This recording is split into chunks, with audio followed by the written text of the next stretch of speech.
ल धन्यवाद छ तपाईहरुसँग यो जुम मिटिङमा भेट भयो अनि अहिले खास आजको यो जुन विषय छ यो साइन्स एन्ड टेक्नोलोजीलाई चाहिँ कसरी नेपालमा चाहिँ मेन स्ट्रिमिङ गर्ने भन्ने कुराहरु छन्। अब साइन्स एन्ड टेक्नोलोजीको बारेमा खास बोल्न पर्ने कुरा त अथवा बोल्नको लागि यो विषयको विषयमा एकदमै कुनै एकाडेमिक पेपर जस्तो चाहिँ प्रेजेन्टेसन गर्नु त मलाई आउँदैन, तर एउटा साधारण नागरिकको हिसाबले साइन्स एन्ड टेक्नोलोजीलाई चाहिँ बुझ्नु पर्ने र मैले पनि बुझ्नु जरुरी छ र अरु सबैले पनि बुझ्नु जरुरी छ। अब यो मेन स्ट्रिमिङ गर्ने केको लागि भन्ने कुरा चाहिँ एकदमै महत्त्वपूर्ण प्रश्न हो। अब यसको कुरा गर्दाखेरि यो किन महत्त्वपूर्ण हो भनेर भन्दाखेरि यो त सबैलाई थाहा छ कि अहिलेको जमाना भनेको साइन्स एन्ड टेक्नोलोजीको जमाना हो। जस्तो जस्तो जमाना हुन्छ त्यही अनुसार चाहिँ हामी अगाडि बढ्नु पर्छ। जमाना अनुसार अगाडि बढिएन भने अथवा जमाना अनुसारको नाच हामी नाचिएन भने अनि हामी चाहिँ अरु भन्दा फाल्टु हुन्छौं, भिन्न हुन्छौं। र अहिले हामीले जो समृद्धिको कुराहरु गरिरहेका छौं नेपालमा, हुन त समृद्धिको कुरा नेपाललाई समृद्धि बनाउने भन्ने कुरा उहिले राजा महेन्द्रको पालादेखि पनि भएको हो। त्यतिबेला हामीहरु केटाकेटी छँदाखेरि अरूले चाहिँ 100 वर्षमा गरेको विकास हामीले चाहिँ कुनै कति वर्षमा चाहिँ गर्नुपर्छ भन्ने एउटा केटाकेटीहरु छँदाखेरि राजा महेन्द्रको पालामा त्यस्तो किसिमको कुराहरु सुनिन्थ्यो। र त्यो भनेको के हो भने देशलाई समृद्धि बनाउने। त्यसपछि नेपालमा अब विभिन्न किसिमको राजनैतिक व्यवस्थाहरु पनि ल्याए हैन। अब त्यो पनि विभिन्न चरणहरु हामीले पार गर्यौं र पञ्चायतको चाहिँ अवधिमा 30 वर्षको चाहिँ शासनकाल भयो, पञ्चायतले शासन गर्यो, पञ्चायती व्यवस्थाले। अब त्यसपछि आएको जुन व्यवस्था छ बहुदलीय व्यवस्था, यो लोकतान्त्रिक व्यवस्था पनि अर्को 30 वर्ष भइसक्यो। अब यो 60 वर्ष त यसै गयो। यो 60 वर्षको समयमा सबैले चाहिँ नेपाललाई अब छिटो भन्दा छिटो समृद्धि बनाउने भनेर लागिँदै छ। प्रार्थना पनि गरिँदै छ, भगवानलाई पनि पुकारिँदै छ नेपाललाई छिटो समृद्धि बनाउनु पर्यो भनेर। अनि हरेकको मुखबाट यो चाहिँ एउटा मन्त्र जस्तो आइरहेको छ। तर यसरी सबैले सपना देख्दै पनि, सबैले आकांक्षा राख्दै पनि यो किन नेपाल समृद्धि भएन भन्ने कुरा त अब अहिले प्रश्न भइसक्यो। हामीले समृद्धि बनाउनको लागि देशलाई जुन बाटो रोजेका छौं त्यो बाटो चाहिँ अलिकति क्लियर भएन, अथवा जुन विधिहरु अपनाउनु पर्ने थियो समृद्धि बनाउनको लागि त एउटा बाटो रोज्नु पर्यो अथवा एउटा विधि अपनाउनु पर्यो। जुन विधि अपनाउनु पर्ने थियो त्यो विधि चाहिँ हामीले अपनाएनौं। त्यसकारणले नेपाल समृद्धि भएन। र अपनाउनु पर्ने विधिमा चाहिँ विधिहरु पनि धेरै हुन्छन्, तर त्यसलाई चाहिँ एउटा छोटकरीमा भन्दाखेरि दुईटा विधि अपनाउनु पर्थ्यो। देशलाई आर्थिक रूपमा समृद्धि बनाउनको लागि यो जुन समृद्धिको कुरा गरिरहेको छौँ हामी, यो आर्थिक रूपमा समृद्धि बनाउने कुरा गरिरहेका छौँ। अन्य विषयको समृद्धि होइन अहिले हामीले गरेको कुरा, मैले गरेको कुरा। र यो आर्थिक रूपमा समृद्धि बनाउनको लागि दुईवटा चिज हामीले गर्नुपर्छ। त्यो दुईटा चिज भनेको के हो भने, एउटा भौतिक पूर्वाधारको विकास गर्नुपर्छ र देशको चाहिँ आर्थिक विकास गर्नुपर्छ। देशको आर्थिक विकास गर्नलाई भौतिक पूर्वाधार चाहिन्छ, अनि त्यो पूर्वाधार त बनाउनु पर्छ। हामी चाहिँ के भयो भने यो 2007 सालदेखि अहिलेसम्म हामी चाहिँ केमा मात्रै बल्झिरहेका छौँ भने पूर्वाधारको विकासमा मात्रै अल्झिरहेका छौँ। पूर्वाधारको विकास गर्नुपर्छ, बाटो बनाउनु पर्छ, गाउँ गाउँमा बिजुली पुर्याउनु पर्छ, टेलिफोन पुर्याउनु पर्छ, अनि स्कुल बनाउनु पर्छ, अस्पतालहरू बनाउनु पर्छ। यो सबै किसिमको पूर्वाधारहरू चाहिन्छ। हाइवेहरू बनाउनु पर्यो। यो पूर्वाधारको विकासमा मात्रै हामीले हाम्रो ऊर्जालाई चाहिँ त्यहाँ खर्च गरिरहेको छ। तर मैले भन्ने कुरा के हो भने सलाखला रूपमा देशलाई समृद्धि बनाउनको लागि दुईटा कुरा चाहिँ एकदमै समानान्तर रूपमा लैजानुपर्छ।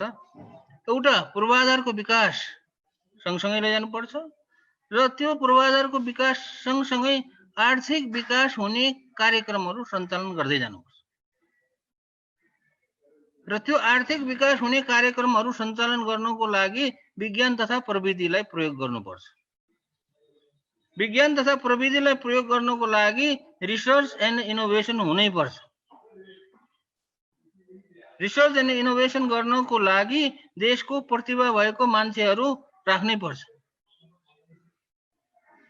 हामीले जनावरलाई चाहिँ रिसर्च एन्ड इनोभेसन गर्न लगाएर जनावरले त रिसर्च एन्ड इनोभेसन त गर्दैन। त्यसकारणले हामीले देशलाई समृद्धि बनाउनको लागि बिराएको बाटो अथवा प्राथमिकता नदिएको बाटो के हो भने देशमा विज्ञान प्रविधिको विकास चाहिँ नगरेको हो। र यो गर्नको लागि अर्को कुरा हामी के सोचिरहेको छौँ भने विज्ञान तथा प्रविधिको विकास गर्नको लागि युनिभर्सिटीहरू खोलेर देशमा चाहिँ विज्ञान तथा प्रविधिको विकास गर्छौँ भन्न लागिरहेछ। युनिभर्सिटी एउटा पूर्वाधार हो, चाहिन्छ, तर विज्ञान तथा प्रविधिको विकास गर्नको लागि युनिभर्सिटी नै चाहिन्छ भन्ने कुरा त नभए पनि त हुने चाहिँ कुराहरू हुन्छन्। त्यसकारणले विज्ञान तथा प्रविधिको जो विकास छ गर्नको लागि मुख्य भनेको चाहिँ चाहिने कुरा चाहिँ यो युनिभर्सिटी जस्ता पूर्वाधारहरू, अनुसन्धान केन्द्रहरू जस्ता पूर्वाधारहरूको साथसाथै त्यहाँ बसेर काम गर्ने प्रतिभाहरूलाई आकर्षित गर्ने कुनै मन्त्र चाहिँ बनाउनु पर्छ। जबसम्म हामीले त्यो प्रतिभा भएका मान्छेहरूलाई चाहिँ आकर्षित गर्ने एउटा बाटो उपाय गर्दैनौँ अथवा त्यो एउटा चाहिँ आकर्षण गर्ने एउटा कुनै चिज व्यवस्था गर्दैनौँ, तबसम्म रिसर्च एन्ड इनोभेसन गर्नको लागि प्रतिभाहरू आउँदैनन्। उनीहरूलाई त कस्तो गर्नु पर्यो भने अब जसरी किराहरू अँध्यारोमा लालटिन बालेपछि किराहरू आफै झुम्मिन आउँछ नि, हो त्यस्तो किसिमको कुनै चिज निकाल्नु पर्यो ताकि प्रतिभा भएको मान्छेहरू त्यो रिसर्च एन्ड इनोभेसन गर्छु, हामी गर्छौँ, केही न केही गर्छौँ भनेर जसरी बत्तीमा झुम्मिन्छन् किराहरू त्यसरी आउनु पर्यो। तर त्यो वातावरण खोइ नेपालमा। अनि हामीले साइन्स एन्ड टेक्नोलोजीलाई मेन स्ट्रिमिङ गर्ने भनेर त्यो मुखले मात्र मेन स्ट्रिमिङ गरेर त मेन स्ट्रिम हुने कुरा त छैन। र त्यो मेन स्ट्रिमिङ पनि के को लागि त्यो पनि क्लियर हुनु पर्यो। मेन स्ट्रिमिङ गर्नको लागि के को लागि भन्दाखेरि देशलाई समृद्धि बनाउनको लागि। देशलाई समृद्धि बनाउनको लागि साइन्स एन्ड टेक्नोलोजीले के भूमिका खेल्छ भन्दाखेरि साइन्स एन्ड टेक्नोलोजीले गर्ने भनेको के हो भने देशको आर्थिक अवस्थालाई सुधार्ने काममा यसले मद्दत गर्छ। कसरी मद्दत गर्छ? देशको आर्थिक व्यवस्था सुधार्ने भनेको के हो भने छोटकरीमा मैले चाहिँ सबैले बुझ्ने भाषामा भनिरहेको छु। आर्थिक अवस्था सुधार्ने कुरा भनेको पैसा कमाउने कुरा हो। पैसा कमाउने हो र त्यो पैसा कमाउनको लागि कुनै चीज बेच्नु पर्यो, बेच्ने चीज हुनु पर्यो र त्यो बेच्ने चीज चाहिँ बनाउनको लागि त research and innovation, science and technology त प्रयोग गर्नु पर्यो। बिना science and technology, research and innovation केही पनि बन्दैन। त्यसकारणले यो जुन कुरा छ यसलाई चाहिँ हामीले एउटा बहसको रूपमा बसेर छलफल त गर्नु त ठिकै हो, उचितै हो, तर त्यो गरेको छलफल गरेको जुन बहस छ, बहसलाई चाहिँ हामीले व्यवहारमा उतार्नको लागि अनुसन्धान केन्द्रहरू पनि खोल्नु पर्छ भन्ने पहिलो कुरा त सोचाइ बदल्नु पर्यो। त्यो सोचाइ बदल्ने भनेको के हो भने एउटा संस्कारको विकास गर्ने हो। संस्कारको विकास गरेपछि मात्रै बल्ल कुनै चिज हुन्छ। जस्तो हामीले भन्छौँ दसैँ मान्छौँ, चाडबाड मान्छौँ, त्यो एउटा संस्कार भयो र त्यो संस्कार चाहिँ कसैले कहीँ न कुनै न जमानामा विकास गर्यो र त्यो सबैले मान्दै आइरहेको छ। विज्ञान तथा प्रविधिको विकास गर्नको लागि कुनै चिज कमर्सियल प्रोडक्टहरू बेच्नको बनाएर बेच्नको लागि त्यो पनि रिसर्च एन्ड इनोभेसन गर्ने संस्कार हुनु पर्यो र त्यो संस्कार चाहिँ हाम्रो देशमा छैन। हामीले भनिरहन्छौँ कि उहिले ऋषिमुनिहरूले आयुर्वेद यस्तो यस्तो किसिमको चाहिँ जडीबुटीहरू चाहिँ को उपचारको लागि जडीबुटीहरू प्रयोग गरेर यस्तो किसिमको के अरे औषधिहरू बनाए भन्छौँ। अब त्यो औषधिहरू तिनीहरूले त बनाउनको लागि त उनीहरूले पनि त धेरै वर्ष धेरै किसिमले धेरैजनाले चाहिँ रिसर्च गरेको थियो होला नि, अनुसन्धान गरेको थियो होला। त्यसै चाहिँ आँखा चिम्लेर तपस्या बसेर निस्किएको त होइन होला त्यो। त्यसकारणले हाम्रो देशमा देशलाई समृद्धि बनाउनको लागि र खास गरी विज्ञान तथा प्रविधिको विकास गरेर, यो भौतिक विकासको कुरा हो, यो आध्यात्मिक विकाससँग जोडिएको छैन। हामीले यो भौतिक विकासको मात्रै कुरा गरिरहेको छौँ। यस गर्नको लागि चाहिँ के हो त भने विज्ञान तथा प्रविधिलाई, साइन्स एन्ड टेक्नोलोजीलाई चाहिँ मेन स्ट्रिमिङमा ल्याउनु पर्छ भनेको यो संस्कार बसाल्नु पर्छ। विज्ञान तथा प्रविधिको तरिका अनुसार अनुसन्धान गर्ने, कुनै चिजको आविष्कार गर्ने, अनुसन्धान तथा आविष्कार गरेर त्योबाट कुनै चाहिँ व्यापार हुने वस्तु निकाल्ने, वस्तु अथवा कुनै सर्भिस हुन पनि सक्छ, त्यो निकाल्ने, त्यो निकालेर त्यसलाई चाहिँ बेच्ने, बेचेर पैसा कमाउने। अब यसरी बेचेर बेच्दाखेरि अब हामीले के भने आफ्नो राष्ट्रिय स्तरमा हाम्रो नेपालमा नै स्वदेशमा नै बेचौँला। स्वदेशमा बेच्यो भने के हुन्छ भने त्यो विदेशबाट आउने आयात चाहिँ घट्छ अनि त्यसलाई चाहिँ विदेशमा निर्यात गर्न थाल्यौँ भने विदेशी मुद्रा आर्जन हुन्छ। र हाम्रो मुख्य समस्या भनेको नै देशको यो आर्थिक विकास नहुने मुख्य समस्या भनेको नै हाम्रो यो ट्रेड डिफिसिट, यो व्यापार घाटा हो। व्यापार घाटा अलिअलि सबै देशको हुन्छ, तर त्यो व्यापार घाटा चरम बिन्दुमा छ हाम्रो देशको। हाम्रो देशमा 95% को वरिपरि हामी आयात गर्छौँ चिजबिजहरू, बाँकी चाहिँ 5% को वरिपरि चिजबिजहरू निर्यात गर्छौँ। अब यो यत्रो ठुलो व्यापार घाटा जबसम्म यो चाहिँ घटाउँदै लगेर कमसेकम पनि यसलाई चाहिँ सुहाउँदा जबसम्म बनाइदैन देश चाहिँ समृद्धि बन्दैन।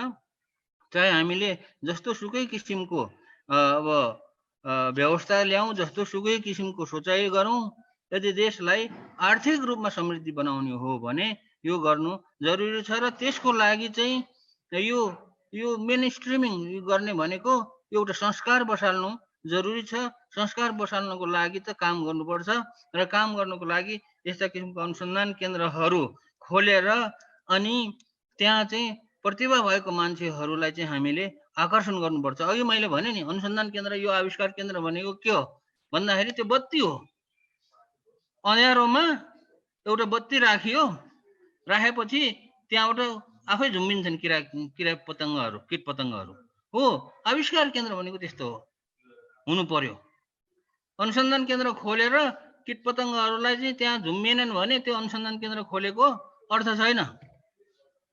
त्यो त भौतिक एउटा घर मात्रै हुन्छ, के अरे पूर्वाधार मात्र हुन्छ। नेपालमा पनि केही अनुसन्धान केन्द्रहरू छन्, नभएका होइनन्। तर कस्तो भयो भने त्यो जसरी चाहिँ तिनीहरूले बत्तीले जसरी प्रतिभा भएको मान्छेहरूलाई आकर्षण गर्नु पर्थ्यो, कीट पतङ्गलाई आकर्षण गरे जस्तै त्यसरी गर्नै सकेको छैन। त्यो नगर्ने एउटा कुरा के छ भने हामीमा त्यस्तो किसिम गर्ने संस्कार छैन।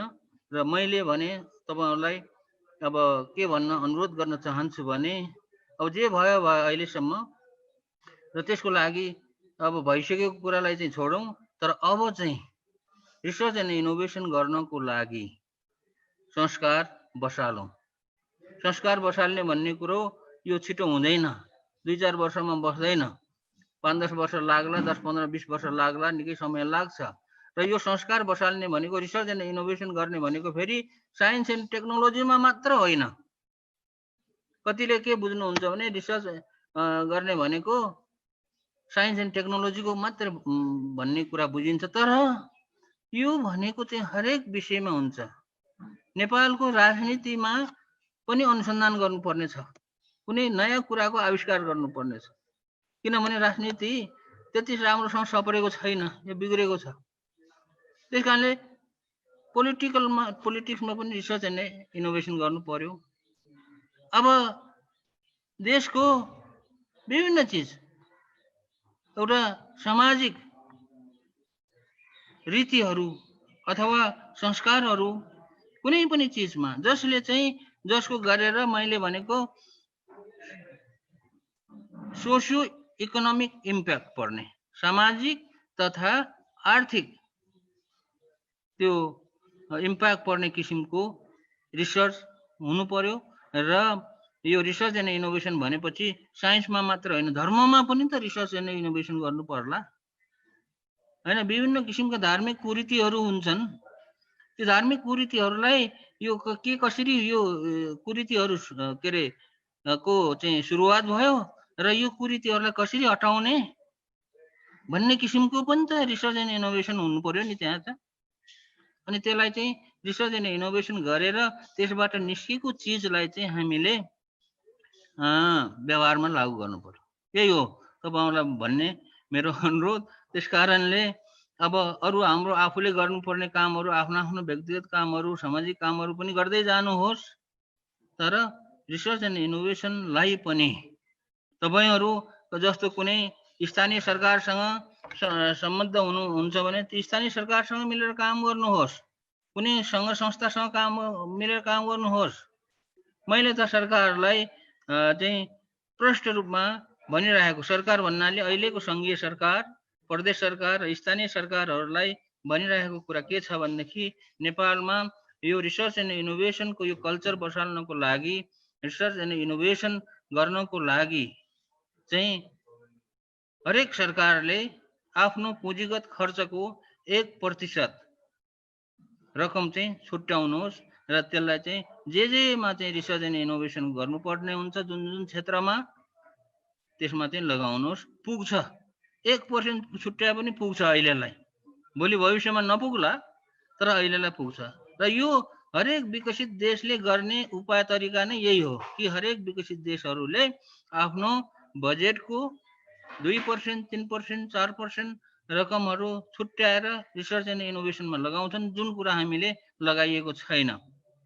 अब तथ्याङ्क चाहिँ वर्ल्ड ब्याङ्कको तथ्याङ्क अनुसार हाम्रो देशले रिसर्च एन्ड इनोभेसनमा लगाएको भनेर 0.3% चाहिँ देखाउँछ वर्ल्ड ब्याङ्कको तथ्याङ्कमा, तर त्यो कहाँ लगायो त्यो 0.3% त्यो पनि थाहा छैन। त्यस कारणले अब यो कुरालाई चाहिँ सबैले चाहिँ प्राथमिकता दिउँ। अब यसमा राष्ट्रिय आविष्कार केन्द्रले त के गर्न सक्छ र एउटाले गरेर हुने कुरा पनि भएन। जे जति गर्न सकिएको छ सकिन्छ आफ्नो एकदमै नवारणदेखिको बल निकालेर जे गर्न सकिन्छ त्यो चाहिँ अहिलेसम्म अलिअलि गरिरहेको छौँ र तपाईँहरू पनि यसमा आउनुहोस्, सबै मिलौँ, सबै क्षेत्रमा अब चाहिँ यो मेन स्ट्रिमिङ गर्ने, साइन्स एन्ड टेक्नोलोजीलाई मेन स्ट्रिमिङ गर्ने जो कुरा छ, मेन स्ट्रिमिङ भनेको यसलाई व्यवहारमा लागू गर्ने, यसलाई संस्कारमा बदल्ने जो कुरा छ गरौँ भन्ने मेरो कुरा, केही कुराहरू यत्तिकैमा राखेँ। अब केही गल्ती भएमा तपाईँहरूले चाहिँ माफ दिनु होला, किनभने म चाहिँ अब यो के बोलियो के बोलिएन भन्ने कुरा म चाहिँ त्यति सोचेर बोल्दिनँ, मुखमा जे आउँछ त्यही बोल्दैछु। ल धन्यवाद। धेरै धेरै धन्यवाद सर। हामी पनि नयाँ इनोभेसनको लागि हजुर काम गरिराख्नु भएको छ। त्यसै गरेर हामी कहाँ अहिले महाराज चैतन्य कृष्ण सर पनि आइसक्नु भएको छ, उहाँलाई पनि कार्यक्रममा स्वागत छ र हामीलाई इन्टरनेटको माध्यमबाट धेरैजनाले हेरिराख्नु भएको छ। सम्पूर्णलाई पुनः नमस्कार गर्दै स्वागत गर्न चाहन्छु। र त्यसै गरी डाक्टर गोविन्द शरण उपाध्याय सर पनि हामीसँग हुनुहुन्छ अहिले, उहाँलाई पनि आजको कार्यक्रममा स्वागत गर्न चाहन्छु। र आफ्नो राजनीतिक सेक्टरदेखि लगेर आर्थिक क्षेत्रदेखि लगेर र विज्ञान र प्रविधिको क्षेत्रमा जरो किलो महाअभियानको बारेमा बताइदिनु हुन जरो किलो महाअभियानका सङ्कल्पकर्ता युगद्रष्टा डाक्टर निर्मलमणि अधिकारी सरलाई अनुरोध गर्दछु। सबैजनालाई नमस्कार। भर्खर हामीले महावीर पुनजीको कुरा सुन्यौँ। उहाँले जुन प्रयोगात्मक क्षेत्रबाट केही क्षेत्रमा त उहाँले त्यसलाई व्यवहारमा सिद्ध गरेर देखाउनु पनि भएको छ र अब अहिले आएर राष्ट्रिय आविष्कार केन्द्र मार्फतबाट ठुलो एउटा मैले चाहिँ त्यसलाई सकारात्मक हस्तक्षेपको रूपमा देखिरहेको छु। त्यसकै कारणले गर्दाखेरिमा लाजगाल जोगाउन पनि यो सरकारमा अथवा अन्यत्र रहेका मान्छेहरूले विज्ञान प्रविधिको कुरा गर्न पर्ने स्थिति उहाँले बनाइदिनु भएको छ। सार्वजनिक सङ्कथनमा त्यो कुरा आउन थालेको पनि छ। हामीले जरो किलो महाअभियानको परिकल्पना गर्ने बेलामा सोचिरहेको एउटा पाटो त्यो पनि हो। कुनै एक दिन उहाँको मेरो लामो च्याटमा कुराकानी पनि यो बारे भएको थियो, हुँदाखेरिमा उहाँले भनेको कुरा अघि पनि झल्केको छ। उहाँ चाहिँ यसलाई प्रयोगात्मक रूपमा अहिले भर्खर सकेको छिटो परिणाम आउने गरी कसरी गर्न सकिन्छ भन्नेमा रहेको छ भने यता हामीले हेर्दाखेरि त्यो काम सँगसँगै अलिकति यो पैरवीको काम, नीति, यो पोलिसी बनाउने क्षेत्रमा पनि यो सकारात्मक हस्तक्षेप गर्न सकियो भने अब भविष्यमा आउने वैज्ञानिकहरूका लागि पनि सहज होला भन्ने दृष्टिकोणबाट त्यसरी हेर्दैछौँ। वास्तवमा मैले देख्दा चाहिँ परिपूरक कामको रूपमा देख्छु।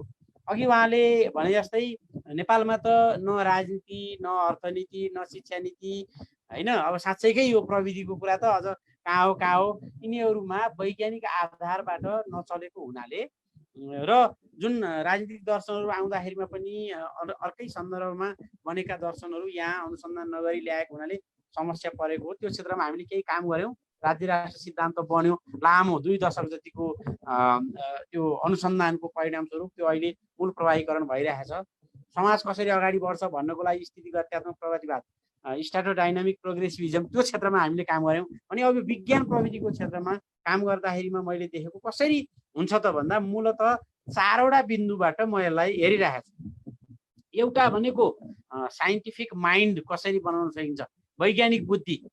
यो वैज्ञानिक बुद्धि भयो भने मानिसले कुन क्षेत्रमा चाहिँ विज्ञान प्रविधि लगाउने हो, आस्थाको क्षेत्र कुन हो, यो ट्यान्जिबल इन्ट्यान्जिबल देखिने र नदेखिने कुराहरू के हुन्, तिनलाई कसरी गर्ने हो, यो रिसर्चको भाषामा कमेन्सुरेबिलिटी भन्छ, सम्मेयता हुने गरी गर्दछ। अहिले हाम्रो नेपालमा भएका धेरै समस्याहरूको समाधान त्यसले गर्छ पनि। अनि अर्को भनेको साइन्टिफिक ओरिएन्टेसन, अब यो वैज्ञानिक अभिमुखीकरण व्यावहारिक रूपमै। जस्तो अहिले देशभरि हामीले हेऱ्यौँ भने 3 तहको सरकार भयो, वडासम्मै पैसा गयो, त्यसले सजिलो भयो, सजिलो त भयो, तर त्यो पैसा कहाँ गयो भनेर हेऱ्यो भने डोजर दौडै छ, अनि गेटहरू बनाउने, भ्यू टावरहरू बनाउने यस्तो गरेको छ। त्यसको ठाउँमा हामीले यदि राम्रोसँग पैरवी गर्न सके भए अथवा त्यो सरकारमा भएकाहरूले बुझेर वडाध्यक्ष मात्रै पनि अलिकति कुरो बुझेको परिदियो भने उसले साइटेक पार्क, विज्ञान प्रविधिसँग सम्बन्धित बच्चाहरू त्यहाँ गए, ठुलै मान्छे पनि गए भने त्यहाँ विभिन्न औजारहरू राखिदिने, सामान्य त्यो कटिङ वेल्डिङ यति गर्न मात्रै जान्यो भने पनि त्यहाँबाट उसको बिस्तारै अगाडि बढ्दै जान्छ। यो हिसाबले हामीले कसरी कक्षा कोठामा पनि र बाहिर पनि गर्ने हो। यो गर्नको लागि के जरुरी हुन्छ भने यो विज्ञान प्रविधिको क्षेत्रमा हुने अनुसन्धानको सधैँ परिणाम निक्लिन्छ भन्ने छैन, र त्यो परिणाम निक्लेन भने त्यो अनुसन्धानमा लागेको व्यक्तिको 2 वर्ष लाग्ला, 4 वर्ष लाग्ला, 10 वर्ष लाग्ला, ऊ भोकै रहनु भएन, नाङ्गै रहनु भएन, उसको पनि आजीविकाको जुन व्यवस्था हो, व्यक्तित्व विकासको जुन व्यवस्था हो, त्यो एउटा सुनिश्चितता हामीले गर्न सक्दिने राज्यको तहबाट, राज्यका पनि विभिन्न तहहरू भए अनि समाजले पनि यसमा गर्न सक्छ। जस्तो कतिपय देशहरूमा हामीले हेऱ्यौँ भने के चलन हुन्छ भने त्यहाँ आफ्नो बुवा आमाको लागि अथवा आफ्नै पनि धेरै पैसा कमाइसके पछाडि ट्रस्ट बनाइसके पछाडि रिसर्च इन्डोमेन्टहरू, यो अनुसन्धानको लागि गुठीहरू यस्तो राखिदिने चलन हुन्छ। हाम्रो नेपालमा हेऱ्यौँ भने त्यो कम छ। हाम्रोमा चाहिँ पुरस्कार राखिदिने, त्यो पुरस्कार र अनुसन्धानको फन्डको त्यो फरक के हुन्छ भने पुरस्कार पाएपछि मान्छे त दङ्दास भइहाल्छु, अब मैले त केही गर्नै बाँकी छैन, मैले गरेको कामको यो केही मैले गरेर बुझाउनु नै छैन भन्ने पर्छ भने हामीले त्यसलाई सोधवृत्तिको रूपमा दियौँ भने उसले त त्यो पैसा पहिलो इन्स्टलमेन्ट पाउला, बाँकी पाउनको लागि पनि केही न केही काम गर्नुपर्छ भनेपछि यो खालको गर्नको लागि यो परिस्थिति हामीले बनायौँ भने विज्ञान प्रविधिको क्षेत्रमा लाग्ने मान्छेहरूमा एउटा अभिप्रेरणा पनि आउँछ। यो खेलकुद क्षेत्रमा पनि त्यस्तै हो, अरू क्षेत्रमा पनि प्रसङ्ग आइरहन्छ नि कि यो अब होको पेट छ, नाङ्गो आङ छ, भविष्य असुरक्षित छ भने मान्छे त्यति धेरै लाग्न सक्दैन। र यो विज्ञान भनेर यहाँ अहिले मैले भन्दाखेरिमा चाहिँ सोसल साइन्स र नेचुरल साइन्स दुइटैको कुरामा गरिरहेको छु, किनभने जबसम्म नेचुरल साइन्स राम्रोसँग पढेका, यो समाज विज्ञान राम्रोसँग पढेका र वैज्ञानिक बुद्धि भएका मानिसहरू नीति निर्धारण गर्ने तहमा पुग्दैनन्, यो प्रकृति विज्ञान अथवा यो एप्लाइड साइन्सतिर पनि उसको त्यस्तो सकारात्मक दृष्टिकोण बन्दो रहेनछ भन्ने हाम्रो यो देखियो। अब त्यस पछाडि भनेको अर्को मैले देखेको चाहिँ इन्डिजिनाइजेसन भन्छन् उनीहरूले भन्दा। इन्डिजिनाइजेसन भनेको सुरुमै आफैले एकदमै नयाँ आविष्कार गर्ने भन्ने कुरो त्यो नहुन सक्छ अथवा अधिकांश हिसाबमा हुँदैन। अन्यत्र के छ त्यो चिजलाई ल्याएर अनि त्यसको टेक्नोलोजी ट्रान्सफर गराउने हो, सिक्दै जाने हो, त्यसलाई मोडिफाई गर्ने हो। जस्तो उदाहरणको लागि अहिले प्रसङ्ग आयो नि भेन्टिलेटरको कुरा गर्दाखेरिमा हाम्रो यो राष्ट्रिय आविष्कार केन्द्रको पनि मैले समाचारमा देखिरहेको छु कि बाहिरको युनिभर्सिटीसँग मिलेर एकदम कम शुल्कमा हुने गरी, कम मूल्यमा तयार हुने गरी भेन्टिलेटरको कुरा आइरहेको छ, पिपिई किटको कुरा आयो। अथवा हाम्रोमा हेऱ्यो भने पहाडतिर गयो भने सानो फोकटा हुन्छ, त्यहाँ चाहिने 2टा गोरु लाउन मिल्दैन, अब यो ट्र्याक्टर लगाएर जोतौँ तेल पाइँदैन अथवा खर्चिलो पर्छ। अब त्यसको ठाउँमा हामीले त्यो दम दिएर चल्ने घडी जस्तै दम दिएर 2 घन्टा 4 घन्टा 5 घन्टासम्म जोत्ने त्यस्तो चाहिँ सानो कुनै भनौँ न आधुनिक हलो बनाउन सक्यो भने त्यसले केही परिणाम दिन्थ्यो होला। यो खालको हामीलाई चाहिएको प्रविधि कुन हो, त्यो अन्यत्र भइरहेको प्रविधिलाई हाम्रो प्रविधिमा ढाल्ने, यो गर्न सकियो भने अनि त्यसले बल्ल आविष्कार, यो इन्भेन्सन र अन्ततोगत्वा यो इनोभेसन, नवाचार जो त्यहाँ चाहिँ बल्ल पुग्दछ। हाम्रो शिक्षामा हामीले यो कुरो दिन सक्नु पर्यो र यो उमै राज्यको नीतिमै नआइकन यो हुँदैन। राज्यको नीतिमा फेरि तबसम्म आउँदैन जबसम्म त्यसलाई एजेन्डा सेटिङ हुन्छ, त्यो नगरी हुँदैन। अब यो त सुरु भएको छ, यसरी नै भन्दै जाने, बुझेकाले गर्दै जाने र खास गरी हाम्रा पाठ्यक्रमहरूलाई यदि हामीले यो अनुसारको बनाउन सक्यौँ भने यो चाहिँ दिगो किसिमको हुन्छ। पाठ्यक्रममा विवरणात्मक कुराहरू मात्रै पढ्ने, पास हुने। अब भनौँ न बिएससी गरिसक्यो, मोडर्न फिजिक्स त्यहाँ पढाया हुन्छ, इलेक्ट्रोनिक्स त्यहाँ पढाया हुन्छ, अनि पुरा चाहिँ यो थर्मोडाइनामिक्स सबै पढेर गइसक्यो, तर घरमा फ्युज उड्यो भने फ्युज मिलाउन जान्दैन। यो खालको हाम्रो जुन भइरहेको छ त्यसलाई कसरी हामीले फरक गर्ने हो। अघि भनेको खेल्न जाँदाखेरिमा पनि, पार्कमा जाँदा पनि उसले त्यसलाई प्रयोगात्मक रूपमा गर्न सकोस्। विद्यालयहरूमा पढाउँदाखेरिमा पनि हामी अरू त के कुरो त्यो लिटमस टेस्ट गर्न पनि गाह्रो छ। खास गरी सरकारी विद्यालयहरूको कुरो गऱ्यो भने म नै स्कुल पढ्दाखेरिमा त्यो कुरो देखेकै थिएन। एकदमै अनौठो कुरो एकैचोटि आइएससी पढ्न जाँदाखेरिमा त्यो कुरो देख्दा के हो भने जस्तो भएको थियो। भनेपछि यो 3 तहको सरकारसम्मै हामीले यो पैरवी गर्ने लबी गर्ने भन्ने बाहिर त लबिस्टहरू हुने यो चलनै छ, यो जरुरी छ। र अनि जुन यो आविष्कारहरूको बारेमा जानकारी के संसारभरि कस्ता कस्ता प्रविधि आइरहेका छन् के भइरहेका छन् भन्ने कुराको बारेमा जानकारी यो साइन्टिफिक लिटरेचर अलि धेरै भयो भने सबै किसिमको चाहिन्छ पढ्ने कुराहरू। तर त्यो पढ्ने कुराहरूमा पनि यदि विज्ञान प्रविधिसँग सम्बन्धित कुराहरू पढ्न थाल्यो भने मान्छेको स्वतः के त्यो एउटा मनोवृत्ति त्यो प्रवृत्ति त्यतातिर जान्छ। त्यसो भएको हुनाले यो एउटा क्षेत्रबाट मात्रै छैन, पब्लिक डिस्कोर्स भनेर जसलाई भनिन्छ सार्वजनिक सङ्कथनमा पनि विज्ञान प्रविधिको कुरो हामीले बढाउनु छ। अनि हामी आफै पनि जो व्यक्तिहरू छौँ जो आस्थाको क्षेत्रमा होला, सामाजिक अभियानमा होला, अरू जुनसुकै क्षेत्रमा होला, उनले पनि त्यही कुरालाई पनि कसरी त्यो विज्ञानको पद्धतिबाट कसरी सोच्ने हो, कसरी बुझ्ने हो, कसरी हेर्ने हो भन्ने कुरालाई यो समाज विज्ञानमा पनि लगाउन सक्यौँ भने त्यसले असर पर्छ। अन्ततोगत्वा भनेको फेरि खास गरी प्रविधिमा आइसके पछाडि विज्ञान मात्रै भनियो भने चाहिँ हामीले त्यसको दुईटा पाटो हुन्छ। एउटा भनेको साइन्टिफिक माइन्ड भनिन्छ, यो वैज्ञानिक बुद्धि भनौँ न त्यो, र अर्को भनेको चाहिँ वैज्ञानिक पद्धतिको कुरा आउँछ भने यता प्रविधि भन्ने बित्तिकै त त्यो पद्धतिलाई प्रायोगिक रूपमा त्यहाँ अभ्यासै गर्नु पर्यो र त्यो अभ्यास गरिसके पछाडि त्यसको निष्कर्ष निक्लिनु पर्यो। त्यसको हुनसक्छ त्यो इन्भेन्सन इनोभेसनकै तहमा हुन सक्यो भने त गजब भयो। तर कम्तीमा पनि इन्डिजिनाइजेसन हामीले गर्न सक्न पायो भनेको अन्तको प्रविधिलाई पनि हाम्रोमा ल्याएर ढालेर कम खर्चमा सस्तोमा हामीलाई चाहिए अनुसारको, किन नेपालको त सानो छ यो बजार पनि, हाम्रा लागि भनेर छुट्टै उत्पादनहरू निकालिदिने सम्भावना कम हुन्छ। भनेपछि हामीले आफूलाई चाहिने मात्रै कुराहरू पनि अहिले निकाल्न सक्यौँ भने र केही क्षेत्रमा भएको छ नि, जस्तो यो आँखाको उपचारको क्षेत्रमा हामीले बनाउने लेन्सहरू नेपालमा बनाउने लेन्सहरू अन्त गए जस्तै भोलि हामीले असाध्यै सस्तोमा तर एकदमै इफिसियन्सी भएको, त्यसको गुणवत्ता एकदमै राम्रो भएको, त्यसको आउटपुट एकदम राम्रो हुने त्यस्ता सामग्रीहरू बनाउन थाल्यौँ भने त फेरि अहिलेको समयमा संसारभरि बजारै बजार छ। त्यसो भएको हुनाले मैले अब म अन्तिममा आएँ। विज्ञान प्रविधिको मूल प्रवाहीकरणका लागि मैले सारमा भन्दाखेरि 3वटा कुरा मैले भने। एउटा, यसलाई सार्वजनिक सङ्कथनमा अझै बढाउनु पर्यो, त्यसले मानिसहरूमा विज्ञान प्रविधिप्रतिको चेतना बढ्छ र अनि उसले चुनावमा भोट दिने मान्छे पनि वैज्ञानिक चेत भएको हो कि अवैज्ञानिक चेत भएको हो भन्ने कुरामा त्यो अनुसार निर्णय गर्ने परिस्थिति ढिलो चाँडो बन्दै जान्छ।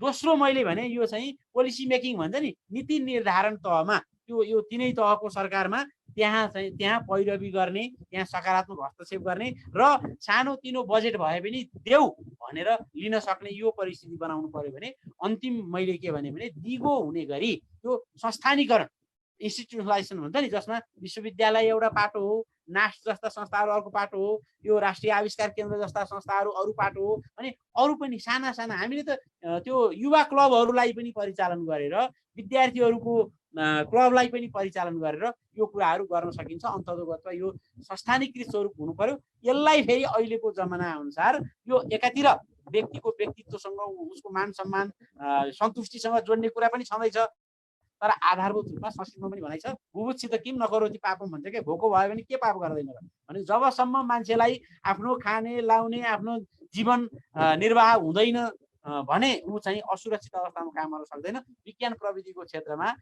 जानेलाई त्यो परिस्थिति हामीले बनाउने हो र त्यसका लागि लगानी बढाउनु पर्यो। अघि भने जस्तो 0.3% कुरा आयो, त्यो पनि धेरै जसो हाम्रोमा नेपालमा के छ त्यो भन्दा धेरै जसो तलब भत्तामा गइरहेको हुन्छ, अथवा इन्फ्रास्ट्रक्चरमा होइन कि सामान किन्नु पर्यो, किनेको देखायो भने पनि गाडी किन्ने अनि फेरि त्यो पेट्रोल डिजलमा चाहिँ नि धुवा बनाएर उडाउने यस्तो भइरहेको हुन्छ। यो कुरालाई छोडेर हामीले यो बजेट पनि बढाउनु पर्छ भन्ने जुन अहिले प्रसङ्ग आएको थियो त्यसमा सहमति जनाउँदै अहिले कुनै जिज्ञासा त्यस्तो आयो भने फेरि बोलौँला। यो चरणमा मैले मेरो कुरो यहीँ टुङ्ग्याएँ। हस्, नमस्कार। धेरै धेरै धन्यवाद गुरु। यहाँहरूको कुनै जिज्ञासा छ भने राख्नु सक्नुहुन्छ। म एकदमै धन्यवाद दिन्छु। म यो श्रद्धेय महावीर दाजीसँग निर्मल गुरुसँग सँगै भएर यो कार्यक्रममा एकैचोटि जोडिन पाउँदा खुसी लाग्यो। फेस्टलाई धन्यवाद। विशेष गरी नयाँ अध्ययन अनुसन्धान वैज्ञानिक आविष्कार इनोभेसनको सन्दर्भमा यो जुन एउटा पहल भएको छ यो आफैमा स्तुत्य छ। अब यो राष्ट्रिय अनुसन्धान केन्द्र के अरे आविष्कार केन्द्रले अहिले पछिल्लो कोरोनाको समयमा धेरै ठुलो योगदान दिएको छ। श्रद्धेय दाजीको योगदान वास्तवमै हामीले मनन गर्न हामीले पर्छ। राज्यले पनि थोरै पुरस्कार दिन थालेको छ, बल्ल त्यतिले पुग्दैन। उहाँलाई देश विदेशबाट जताततैबाट ठुलो सहयोग चाहिन्छ भन्ने हामीले पनि सोचिराखेका छौँ। र यो फेस्टले पनि अब यो विज्ञान प्रविधिको क्षेत्रमा राम्रै काम गर्न खोजेर अब भर्खर एउटा नवोदित एउटा रिसर्चका लागि इनोभेसनका लागि उदाएको छ। मेरो धेरै धेरै शुभकामना छ। कालीगण्डकी ज्ञान विज्ञान प्रतिष्ठानबाट हामीले पनि साना बच्चाहरूमा अब यो अलि ठुलो राज्यको स्तरमा या अलि ठुलो रूपमा त यहाँहरूले गर्नु होला, श्रद्धेय हाम्रो महावीर सरहरूले गर्नुहुनेछ। हामीले चाहिँ बच्चाहरूलाई साना साना बच्चाहरूलाई चाहिँ इनोभेटिभ बनाउने, उनीहरूलाई चाहिँ आविष्कारमा चाहिँ प्रवृत्त गराउने, साना साना सामग्री उपकरणहरू जम्मा गरेर उनीहरूलाई एकातिर संस्कार अर्कोतिर आविष्कार, संस्कारसँगै आविष्कारको नारामा हामीले साना बच्चाहरूलाई प्रशिक्षित गर्ने कार्यक्रम चाहिँ हामीले सुरु गरेका छौँ। अब एउटा बच्चाहरूकै विद्यार्थीहरू 6 देखि 10 कक्षासम्मका विद्यार्थीहरूको एउटा अनलाइनबाटै प्रशिक्षण गर्ने तयारीमा हामी जुटिराखेका छौँ र गुरुकुलमा पनि हामीले यो विधा सुरु गरेका छौँ। त्यसैले मैले हामी सबै मिलेर देशको चाहिँ यो नवाचार, नव अनुसन्धान, अध्ययन, आविष्कारको क्षेत्रमा सबैले लागौँ। अहिले वर्तमान प्रधानमन्त्रीले समृद्ध नेपाल सुखी नेपाली भन्नुहुन्छ। मलाई लाग्छ सुखी हुनका लागि ज्ञानै चाहिन्छ, समृद्धिका लागि विज्ञानै चाहिन्छ।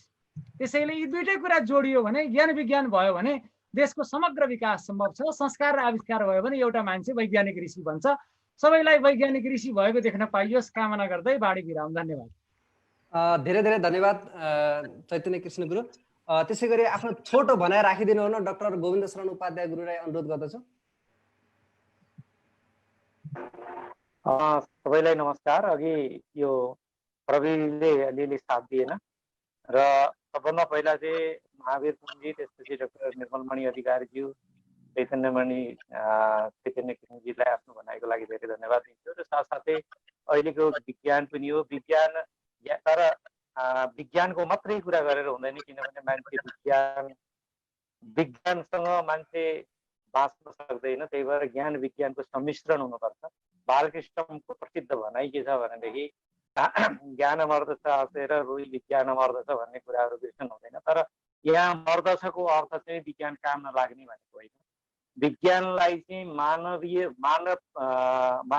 प्रयोगको लागि प्रयोग गर्ने हो, मानवीय हितको लागि प्रयोग गर्ने हो। र नेपालमा निश्चय नै आधुनिक विज्ञानको ठुलो खाँचो छ र त्यो खाँचो चाहिँ हाम्रो अभियानको माध्यमबाट, चैतन्य कृष्णजीको माध्यमबाट, महावीर पुनजीको माध्यमबाट हामीले सरकारलाई टेवा पुर्याउने काम गरिरहेका छौँ र सरकारले चाहिँ यतातिर ध्यान दिनुपर्छ भन्ने चाहिँ मलाई लाग्छ। र नेपालमा धेरै सम्भावनाहरू छन्, तर दुर्भाग्यवश त्यो सम्भावनालाई कोतलेर त्यो सम्भावनालाई फुटाएर मोती फलाउनको लागि कुनै सरकारले काम गरेन र जनस्तरमै हामीले सुरु गरेका छौँ भने त्यो राम्रो काम हो।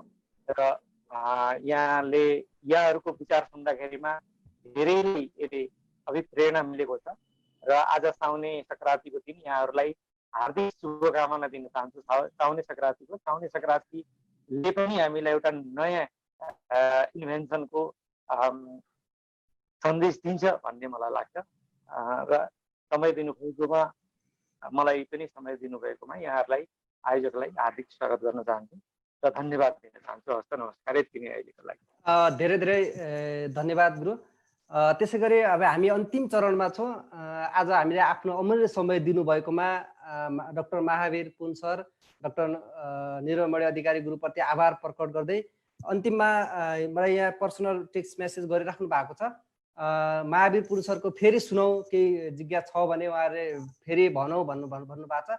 उहाँको केही कुराहरू सुन्दै र अन्तिममा कन्क्लुजनमा हामी डाक्टर निर्मलमणि अधिकारी सरको सुन्दै आजको कार्यक्रम समाप्त हुनेछ।